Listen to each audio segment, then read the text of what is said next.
Yan, gaano daw katagal ma-releasean ng work permit? Eto na eh.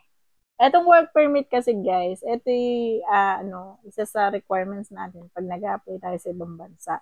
Most especially, syempre, naka-highlights tayo dito sa Czech Republic. Kapag kayo kasi nag-apply sa agency, so maghihintay sila ng para sa work permit nyo, and then kapag pinadala na kayo ng work permit ng inyong employer, saka lang mag-run yung inyong application. So, ganun ang work permit. Ngayon, ang tanong kasi sa akin sa ating YouTube channel is gaano daw katagal bago makuha or mapadalhan ng employer ng work permit. So, depende kasi yan.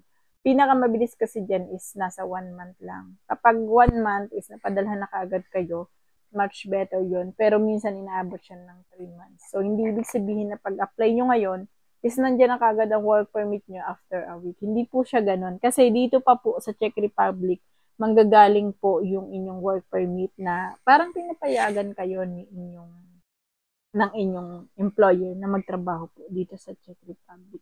So, yun po yung reason doon kung bakit kailangan mo ang work permit. So, itong work permit kasi is parang same siya ng job offer sa inyo dito sa Czech Republic. So, hindi siya talaga mamamadali kasi manggagaling po siya sa inyong employer. So, yun lang. Thank you.